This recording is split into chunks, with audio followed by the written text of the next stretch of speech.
Welcome to the latest episode of No Appointment Necessary. This is actually my second podcast today, and me and Katie have also just been talking for about 20 minutes about stuff. My brain is already shredded. Today we've got Katie Knapton, who is chair of Physio First.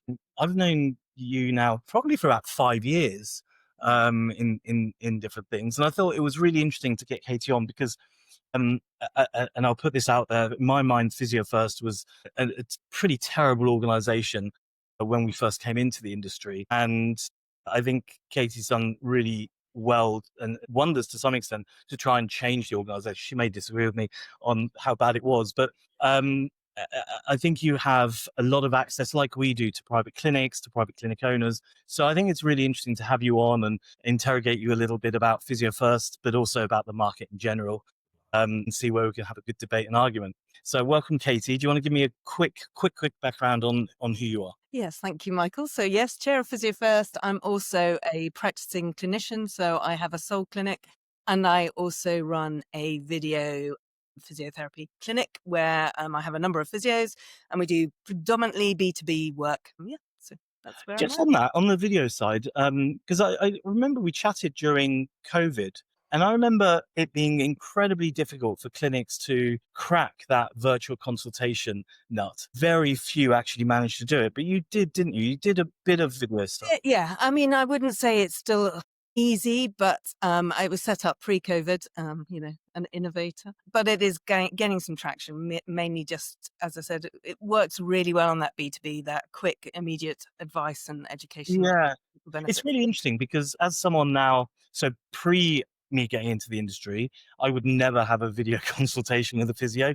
because I'd expect you to press my back better and everything would be great. Now, I don't think I'd go and see a physio unless I absolutely had to. I mean, I'm always having, obviously I get them for free, but I'm always having video consultations and there's huge value. Same with the team. I wonder whether or what's needed to convince and educate the public that actually video consultations are a definite option. To some extent, whether the more AI triage there is and the more AI that comes in, whether that will help a little bit with that. It probably will. I mean, I don't think you'll ever lose that some will need some manual treatment that potentially will benefit for. We can argue about what helps, but it certainly facilitates movement, gives empathy, makes people feel better. And you're never going to remove those people who that is what they choose to do. If you've got a clinic 10 minutes down the road, why wouldn't you go to it? So I'm not really into that argument. Mine is getting to people who aren't getting the help that they need. And a video is a really good way of offering standardized care. And you're right, yeah. So some really good AI triage, like the Flock Health that's out, is a great stepping stone. But there's always going to be people who potentially need more. And again, it's about quality if we're really talking about it. So there can be just like any phone consultation that you might have with a GP. It can be good, bad, and different. So I want people to go away with whatever way they've approached their physio, whether it's via video or they've driven to it, is that they've gone away knowing what they need to do, what we think is wrong, and that plan. So that's my sort of passion, is that people are informed. And I don't really care how it's delivered, if I'm honest. Yeah, I think for me, having video consults, just like now we had it with Babylon, I know that failed, but there's so many people now having video consults for all other areas of healthcare. I think people still think that all physiotherapy is manual rather than initially being education. And I know for myself, the first thing I would do is go and have a chat with Mark or give Jack a call and say, is this an issue? And probably have a video consultation. I think it just makes it much more accessible to people because they don't have to take time out of work, have to find their way to a clinic, particularly if they're hurt. And probably to some extent takes a fair amount of pressure off the NHS. Whether that's GP surgeries or A&E. One of our team fell over or something and he hurt his knee and he was like, I've got to go to A&E. And of course he spoke to one of the physios and they're like, you don't need to go to A&E at all. You're absolutely fine. But I do wonder whether the general public will move more towards video consultations in the future. And is it a demographic issue or an age issue? Like, do you find younger people are more likely to have a video consultation? My experience, in fact, one of my physios has just texted me to say she had a 95-year-old just on a video consultation. So actually, I don't think you're right in terms of that. I just think it's that human factor, and if we get to people earlier, then a video consultation has a better Yeah, outcome in general. But if you're getting comorbidities, complications, system pain, then sometimes that empathy, that real human contact is actually really useful. So I think it does vary with the patient, but it's certainly a good adjunct or a good thing to have. yeah. So yeah, I mean, it's Sorry, fine. that was a side note because I think it's a really interesting topic, and I wish more clinics were doing video consults, but I just don't think the demand is there, and we've seen that. We've tried it a lot. And, right, let's get into Physio First. I'm going to start off with something very controversial, which is, and I've spoken about this to you before, but I feel as if there's a lot of private clinic owners that just don't see the value in Physio First. I think they feel it's a little bit out of touch, and that may be for historical reasons, but a little bit out of touch, not particularly supportive, not value for money, and somewhat invisible. What do you say to those? And this is your chance to plug Physio First and why people should join. Obviously, it's up to the individual, but I always like to, I tell all the team, I like to think forward. So I don't, so the past is the past, but I think physiotherapists need support, they need help, and they need appropriate people to go to who know exactly what to tell them. So my idea is that we've got a forward thinking, or we've turned it around. I've streamlined the leadership. We've got a different approach. We're pretty agile. We're bringing in new things all the time, and we're receptive. So I've just been to Manchester last week. And we got another business course in London. We've been up to Edinburgh, so we're doing lots of things. We're traveling around, doing business courses, trying to get people to feed in what they need and what they want. And my question to clinicians is, if there's something they need, they just need to let us know, because we'll do our best. So that's why we've put in that 24/7 helpline, legal line. I'm always talking to the PMIs. I go to most of the healthcare summits and all the private independent sector big conferences, and I'm talking to the Independent Doctors Federation. I talk to Finn. So I think there's a lot of work going on that people don't know, perhaps. And you're right, maybe we don't shout about it. Isn't that the problem? So you've just told me a load of things that even I had no idea about. Okay. Well, I mean, it does go out normally on LinkedIn. We have 16,000 followers on our LinkedIn page. So yeah, I'm not a marketeer. So I'm just a working physio that's trying to run an organization to support other physios. So yeah, we could probably do with all the help we could to get it out there that we're Right. progressive and we're Yeah. looking forwards and we're changing and we want to be there to help people. And I've had lots of past criticisms. Who am I to criticize? But I have had them. And I suppose I see clinic owners who have not had necessarily the best experience, or sometimes advice actually from Physio First, in my opinion. But I think that is changing. And obviously you, and I said to you before, I massively respect you. I think you're doing a great job, as do many other people I respect in the industry who you know. So why don't you give me, let's say, 5 things that are really just things you're really proud of that have been implemented that clinic owners should know about? So you've got a legal helpline. You've got Clinic Now membership, so everyone has access to our CPD, which is via Physio Matters, and including our Physio First webinars as well, which are business orientated. We do monthly webinars. We're doing business success clubs, and we're hoping to bring on. We've got a graduate development program coming up as well. Oh, cool. Talk to me about that. Well, I'm still doing some work. Michael. Okay, bear with. Yeah. So we've got a graduate membership that we're just fine tuning, that I hope would be £100 for initial graduates for their first 12 months on Physio First, and we'll be supporting them. But we're also putting in a mentorship scheme. So that will be to develop them through as they work into private practice. But the idea is to support them as well as the clinic owners and have some standardized paperwork so that, everybody knows where they're at. So we're hoping to work on that. And we've got some people involved, some leaders of various universities are offering to help, and we're going to really Yeah. roll that Well, out. I really like that because I think a lot of grads. Well, first of all, we've got the big problem of very few, if any, NHS jobs. So I think more and more grads are going to have to go into the private sector straight off the bat. But I think that there's been very little support for grads. Actually, there's lots of people shouting at them, telling them, "You know nothing, you're rubbish, your education is crap," and whatever. But very little support there. So I think that's really good. Have you thought about, just out of interest? Have you thought about because I know a lot of clinics will take on grads in their final year to kind of bring them in, train them, and then judge which ones are the best ones to then go on and employ. Are you doing anything alongside clinics where maybe you're placing those first year Yeah, grads? so we do some work with Karis Roberts, who places students. So we do she helps us organize a 3-to-1 model. So you can actually have students in your practice that actually still means you don't make a massive income loss. And so we have that in place. And if you're a Physio First member, you get that on reduced rate. And she really sorts out the program and has been fantastic in that. Amazing. We're really supportive of. See, there's so much cool stuff, and like very few people know about it. We definitely need to sort of. I think you definitely need to shout about it a little more because I think that's very cool. Um, right, a gripe. Okay. We've got some very cool partners, um, but at the same time, whether they're partners or sponsors or whatever you want to call them, relationships. You've got some very cool ones. I'm not going to name any names, but also I've seen in the past and present, well, I haven't looked recently, some not very good ones that maybe aren't the most credible people or credible businesses. What kind of plans have you got to do proper due diligence on your partners? Because I think, and I'll make an assumption here or a bit of a guess, I think if you did proper due diligence on all of them, there would be a percentage that would definitely be gone.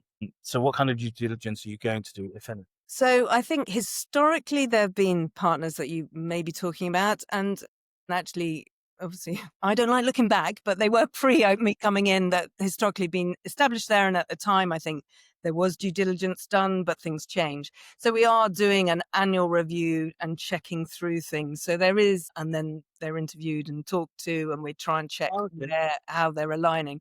So we have got some some benchmarks that we're expecting. So we will be reviewing. But also, when you say things like that, we're sort of reliant on feedback to know, because actually some people say things are credible and other people will say they aren't. I appreciate that. There's definitely a judgment. Yeah, I may say, There's a uh, judgment call to a certain extent. there certainly is, but you should be in the game of making those judgment calls as you've got a responsibility to the clinics to make those judgment calls, given your knowledge. And, you can't just go, well, okay, 80 people think this business is crap, but 20 think it's good. It's a judgment call. I think you've got to sort of use your expertise and knowledge of the market to go, you know what, we're going to get rid of this one. Well, absolutely. If there are queries raised, we do tend to raise them then directly with the partner involved.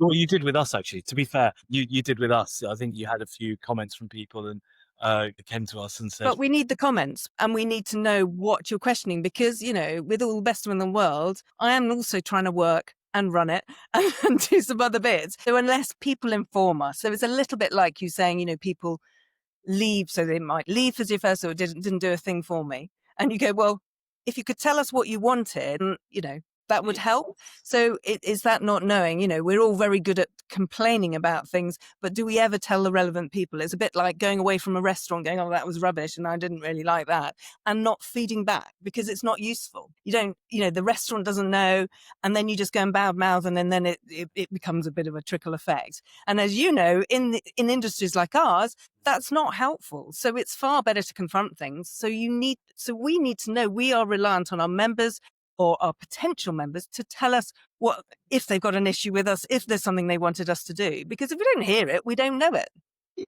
yeah, I know that's a fair argument. On the other hand, let's take, I won't mention any names, but a piece of software that we both, well, I certainly know did things that weren't, or a software company, so not a piece of, a software developer that did things that weren't particularly nice. Yet they're still fully aligned with you guys. And I feel like Physio First has a responsibility to not only publicly slate them, like I did, because I can't be the only fucking person out here like saying, look, this is not okay and this is not okay on behalf of clinic owners. That's not really my place. But not only was there no sort of public slating of it, and maybe I'm wrong on this because obviously I don't have internal stuff, but was there anything internal that said, guys, you can't do this, you need to bugger off now, like we can't deal with you? Yeah, well, I know exactly what you're talking about. And there was an internal raised, and then we reviewed the members that were using it, and they didn't actually have the same issues because they were more historical users. So they didn't have That high. that in itself is an absolute But trap. we, right. Well, it's, you're right. And but actually that relationship is also under review because that whole Yeah. business is under a whole review. So yeah, there's only so much you can do energy wise. They're not high on the list. We've taken on newer software companies since. So, things are changing. Which again, to be fair, who am I to some extent, but I do have a fair amount of knowledge, probably more commercial knowledge than many other people, and some of which I'm also like, I'm not so sure about. But I guess that leads into another question, which is what does representing the private practice group actually look like today? Because I suppose your argument is, well, not your argument, but I suppose your response to some extent is my number one for me is protecting them from nonsense. That for me would be the way that I would run the business. I would protect them from nonsense, and then I would move on from there. Not to say that's right. I think, it's not necessarily right. Yours is, well, the nonsense stuff is kind of, we're very busy doing other things. That has to take a bit of a back seat, which is essentially what you just said. So No, what is, because no. Look, I'm going to stop you there. Okay. okay. Our primary concern is to look after physiotherapists in business. We may have some software, we may have some partners that you don't feel we should be strategically aligned, but actually those are the small fry. The big business is helping people try and understand that they need a business plan, that they need to have the right procedures in place. They need to know what their business responsibility is and promote a community of support, and to be someone who actually talks to the CSP and complains to the CSP. To be honest, some of that commercial stuff is not our primarily most important thing No, at that's a all. fair point. That's But an adjunct. So I think, your insight is, truly valuable, but our insight might be slightly different, and we yeah, might sure. have people with a different take. But I don't feel that the commercial, because they're not really commercial relationships, no one pays us any money for it. Yeah, So yeah. we're not being bribed off.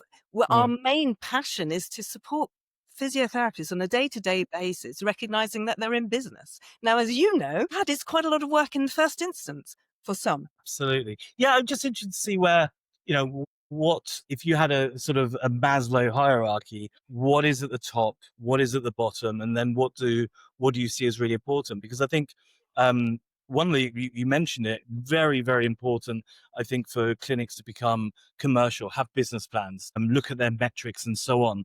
I'm not sure Physio First is necessarily best equipped to do that. Although I think you probably do that via Celia. Is that Yeah. So we oh, have top, business brilliant. webinars. We do it all Yeah, through. yeah. We In do that case, majority of that through Celia.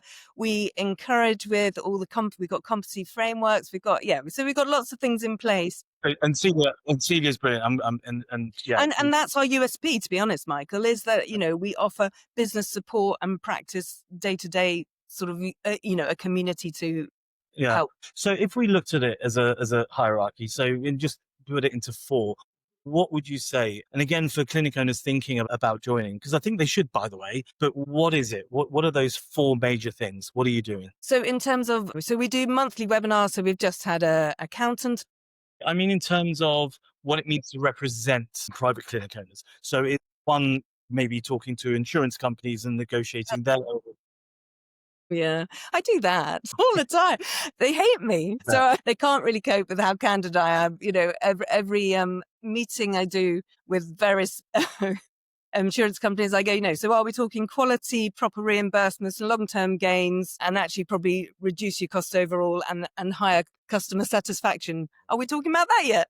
And they go, no, not that's not on the priority list yet. And I went, I don't know why we bother, but we keep trying. And, and I keep pushing the data that we are collecting through, because surely at some point someone will recognize that has value. So yes, so I do talk to private medical insurance companies regularly. I attend lots of independent and private events, and I talk to the Independent Doctors Federation.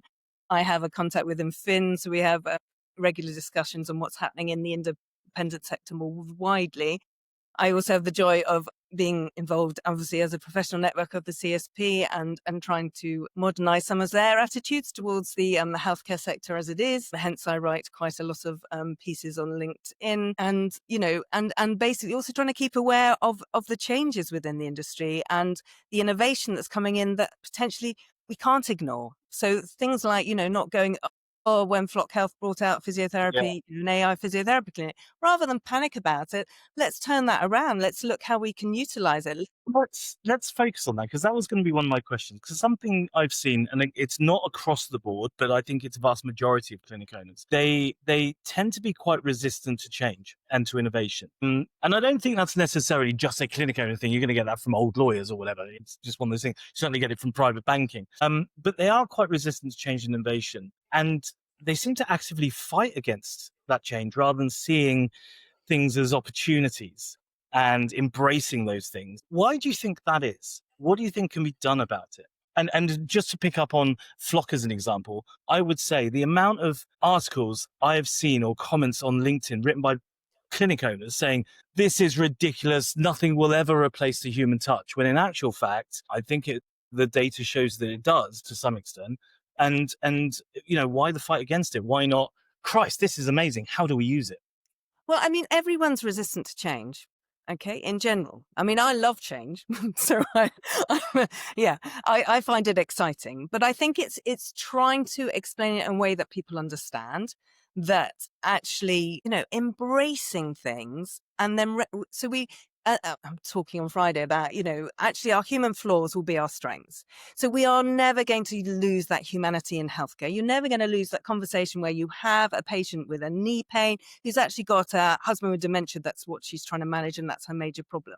You're not going to get that from an AI, but an AI will perhaps solve some early stage problems. It won't, and hurrah, if it takes people off the waiting list and they're not going to have long-term persistent pain, we should be celebrating that. It's getting, which was sort of the wake-up call, wasn't it? When one of the comments was, "It's better than private physio." Well, actually, if someone's saying that, hang on, we need to check, what are we doing? So we are quite clearly not doing something well. And is that our communication? Is that patient didn't go away with the right thing? So I think we use it as an opportunity to check, well, perhaps we need to think that bigger holistic picture. Perhaps we need to think about lifestyle changes a bit more.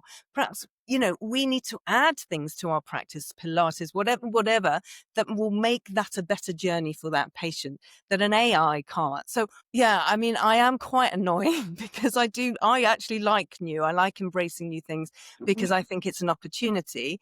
So all you can hope is that showing that enthusiasm, especially when you're as old as me, and taking that forwards will really help enthuse I others who are more reluctant. So I'm an early one, and we got to bring the laggards with us, and hopefully we get them to see sense. So we're not massively, I'm not against manual therapy and treatments and stuff like that, but it's got to be for the right reasons, and you've got to recognize its limitations. Yeah, I completely agree. I think if we just take AI as an example, I don't think that everyone is resistant to change in other industries. I think they are embracing it just en masse. It's crazy when you see how many businesses have implemented it and are implementing it. I saw some Yeah. interesting stats from ChatGPT about business use now and number of business licenses. So I think that MSK, and I don't know about the rest of the medical industry because I'm not in it, but MSK is certainly a little bit different to the corporate world when it comes to embracing AI. And I think you made two interesting points. One is that uh, it can certainly help to do some due diligence, because when patients say, Christ, this is better than physio, it's a good thing. It shouldn't be seen as a negative. If someone says to us as a company, this AI is better than what you do, we need to go, bloody hell, okay, well, we need to bloody improve things, Yeah. or we implement it. And so I think there's that. But I do think that there's a lot of clinicals. Heard one the other day saying, we're not going to implement AI phone answering. Not going to happen. People want to hear a human on the other end of the line. And I just thought to myself, Jesus Christ, this is not the way to go. And it's absolutely not true. It's like the amount of times I hear from clinic owners, we don't want to put a WhatsApp chat on a website because people don't want to WhatsApp and talk to. Yes, they do. And Mavis, the 80-year-old, is WhatsApping a mobile phone company or using the chat there. So don't think that she's not going to use it with you. And it is interesting that in this industry, there is a bit of a resistance. I do wonder whether, is it partly to do with the worry that you're going to lose your job? That you become redundant to some extent.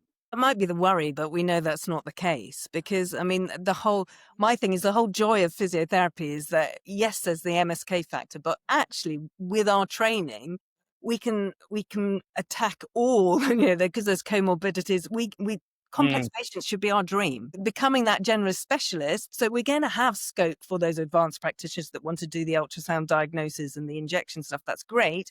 But actually, if you look at population health statistics, where the money's at is the frailty, the elderly, there is no shortage of demand. So I don't think we have to be scared about it. I think, I will use it for my clinical notes. I will use, lots of automations for any of my sort of software and make life a bit easier, because why wouldn't you? But the idea is that then it gives me longer to actually engage with my patients and Right. do what I like best. And that should be nothing but celebration. So I think we're both converted on it. It's just trying to bring everyone else along with it. I'll give you two examples there where I can see it's already having an impact and a negative impact. The first, let me start with a question. What percentage of people that go and see a private physio clinic on their first appointment actually need to go and visit that physio, or could be absolutely fine if they just sat at home, put their leg up and waited a week? What percentage of people need to go and see that physio? Well, I mean, when I speak to students, I mean, I will go in and say, if you're in the MSK world, you're not fixing anything, okay? Because we Right. are designed to heal, okay? But what you're doing is hopefully supporting, reassuring, and guiding them on that journey to speed it up or make it less traumatic. So, yeah, we could say that So absolutely. 90% would get better anyway, but that's if they're well informed. That's if they know what to do. That's if they're not Right. anxious. That's my first point, because I agree with you. A percentage, I think Nice said something like 50%, but it's probably a bit higher than Well, that. there's different percentage on back pain, but then there's been papers since to say that No, still have. agree. But here's the question then, because this is where there is a potential danger to private clinics. ChatGPT is or whatever AI is relatively high quality in that early stage diagnosis for the majority of things, not the most complex things. But if it's relatively accurate, and I put in, I've just twisted my ankle, should I go and see a physio? And it says, can you walk on it for more than a couple of steps? Yes, I can. Is it very swollen? Yes. Put some ice on it, wait a few hours, see if it feels any better, then come back to me. That same person would have gone to see a physio straight away, now is not seeing a physio. And we're seeing more and more of that where people are questioning AI as to whether they should go and see a physio. The AI says, no, don't worry, you don't need to yet. Give it a few days, give it whatever. And so I think that is having, and this is to this point, although I think we'll have the data in the next 2 or 3 months, to this point is that it's anecdotal, but we can see some level of relationship between the increased use of AI for MSK questions or healthcare questions and the reduction in first appointments across MSK. Interestingly, we see this most pronounced in chiropractic appointments, because the questions are things like, my chiropractor says I need 25 appointments or sessions. Should I take that? Or my chiropractor says, fine, or I need an x-ray for my spine check or my back pain. So we are seeing an impact there. And as I say, it's more pronounced with chiropractic. Right now, it's anecdotal. I have to admit that, but some data soon that is going to say less patients are going to be using physios in the first instance because they're going to get enough information from GPT. Guess that's sort of dependent on your client set, doesn't it? Is Yeah, how yeah, many clients are coming to see you within a day of an injury. I mean, most of mine I would screen with a phone call, and I quite often would give them that basic advice, peace and love, and the up to date soft tissue yeah. stuff, which actually ChatGPT might not be doing. And we'd also want to check that they haven't got the tender points that are specific that might show that they need to go and have an X-ray. So I would be precautionary on that. But I'd also say that I don't get that many that want to come in that day or that I actually want to see that day. Oh, I think privately, no, I would say, and we see this, I think something around 70 to 80% of people, if they can't get the same day or next day on online booking, won't book in. It's so important that you have that availability. Our advice to clinics is always keep a session or two open each day, because otherwise you are going to drop patients. We see it all the time. In fact, we can see cost of acquisition directly related between appointment availability, same and next day. Because everyone, I've got a click in my elbow. Oh my God, I must see you today. Otherwise, the world's going to end. So I think that's. Well, yeah, there may be. And then I think again, some of this may be geographical. Or because I work in a semi-rural area, Yeah. so we got manual labourers. They're not going to rush. No. So I probably see Well, it slightly different. particularly men. Yeah, so they will hold back. And actually, I suppose that's where some of my video stuff comes in, that we might get people booking in sooner if they're concerned about stuff Yeah. So wherever they are. here's the other thing, though. So I've touched on is it going to impact first appointments? The other thing is, and I've heard this from a few clinic owners now, the number of patients that come in and see you that are incredibly well informed, diagnosed, have got the treatment plan, and the clinic owner is like, Jesus Christ, this is actually really bloody good. And one of the threats is that a patient comes in more well informed than the clinician, or the clinician says you should do X, and the primary example is you need an X-ray, otherwise I can't see you about your back pain. And the AI says, no, you're wrong. Let's take what percentage of clinics, let's say, offer cupping. right? Or Not too many physio ones. tons, absolutely Okay, tons. well, I don't want to talk Uh, about but this. but it's really interesting. So, what percentage of clinics do cupping, um, I don't know, taping, for example, or any of the other things that may? I mean, I know one that does CBD laser. Yeah. So, if you are doing things that are just, I mean, how many people use the rock tape things that you press on your neck to whatever it is? There's a lot of clinics doing that stuff. And we've seen that their numbers of appointments have dropped. And I do wonder whether the threat is you better hope that your clinicians have really great knowledge and are up to date on their CPD. Because if they're pushing things like deep, I don't know, needling for knee Yeah, pain. I mean, I suppose I don't really want to get into the clinical indications, but yeah, I would hope that people are doing evidence-based and best practice where applicable, and that's what we would recommend because that's what normally the quality is, and that's where you'll get patients recommending you because you haven't had anything that's potentially a little bit on the edge. Not really good at yeah, I'm not very good at voodoo or anything, so it's not my bag, and I probably want to avoid talking about it, but I want people to go away with the right information. Now, there is some good information that might come up with ChatGPT, but again, it's not really personalized because need to know a little bit more about that person. So there's usually more to gain from having a decent assessment with a physiotherapist because you're then hopefully going to get your optimum because you know where that person, what drives that person, what that sort of behavior aspect, how are you going to click into what will make that person go to get back to that, what rather than a rather standardized generic, what there's just been surfed off the internet. So I think you might be right, the patterns may change a bit, but there is, in general, things haven't changed dramatically in terms of how people are presenting with musculoskeletal problems. Agreed. What we are finding is that there's a vast increase in the independent sector of community, private clinics setting up, franchises, etc., and loads of neuro rehab and a lot more pediatrics. So what we're seeing is a change in the market, and you may be right with MSK. Well, and also there's more competition with the Currys and the Osteos and things. Although I would say it would be nicer to work in a bit of collaboration for some of that. But where I see things changing in the independent sector and where we're seeing our membership change quite dramatically is away from MSK. We're getting more and more. So I was in Manchester at a business course and we had 16 physios, and 14 of them were neuro or pediatric. So it's quite exciting that the sector's changing. Or we could say, well, it means there's quite marked challenges in the NHS. But so the sector is growing, but perhaps in a different way. And maybe, as you say, the MSK may plateau off and we may need to all become, experts in frailty or, how to help the older generation. So I think, again, people will need to evolve and change and it might just happen naturally. My patients are growing older with me. Yeah, But that happens. world. It's an interesting one because I think from what I see, AI is becoming a little bit of a threat to poor quality Yeah. um, physio. I think we would probably disagree on the percentage of poor quality patient care out there. I think it's probably much higher than you would think it Perhaps is. it's just our members that are not such an issue. No, because we don't take on people that are we. In fact, I just said to someone we said no to someone that wanted to come on because they wanted 200 X-rays a month for as an outcome or as a marketing outcome. And I'm like, yeah, we don't do that. There was someone that wanted us to market a wand, the magic electro monolith wand, and I'm like, yeah, I'm not getting involved in that. So we do try and stay away from some of that stuff if we can. Although I've had an argument with someone on the wand and its efficacy. But no, I do think that there's certainly a bit of a threat there, and I've heard it from clinic owners as well. But talking of because you just touched on it, and let's make it this last one because we've run over slightly. It's been really fascinating.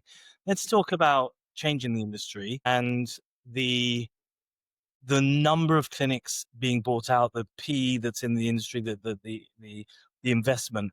What you think, whether you think that's a positive thing, a negative thing, and what you see the result being over the next few years.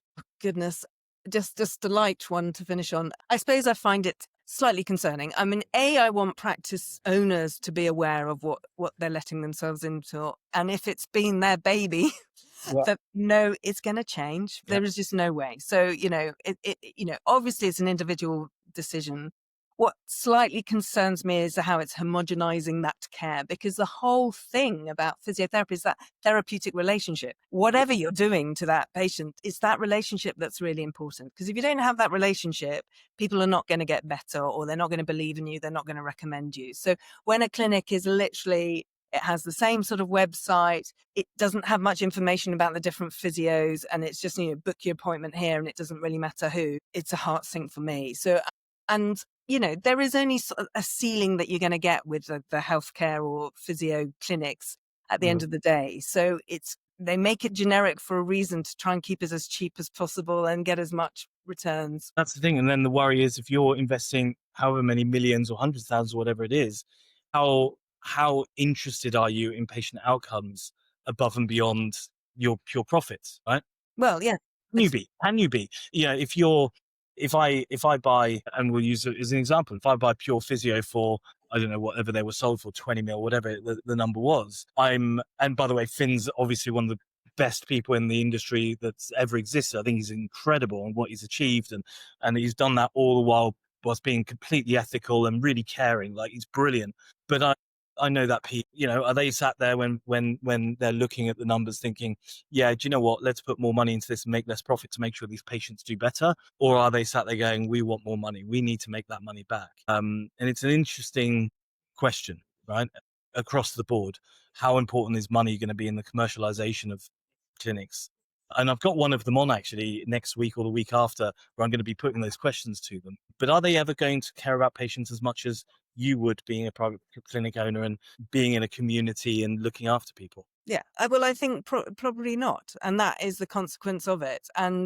But, I don't know, if you've been around long enough, things go full cycle. And at some point you feel there'll be that's enough of that, and it will just go round again. I think two things might happen. One, it's such a trend at the moment. Let's just buy clinics. So the multiples are really, really high. I don't know if that continues. Because I think that you're right. There is a ceiling. There's a ceiling, surely, at some point, and it's There is not a going to ceiling. be economically viable to carry on doing that sort of behavior. Correct. And then the other thing is, I'm interested because we talked about PMI and so on. Is it true, and I may be wrong, but is it true that some of the bigger clinics, let's say, can negotiate far better rates with insurers than your average clinic? Do they have preferential? Not particularly. Well, it actually all more equates down to geographical where you are, where the supply of the clinics is in relation to that. So if you're in a clinic and you're only the only clinic in that 20-mile radius, you're more likely to be able to get what you want. So it's not necessarily to do with we turn. Absolutely not.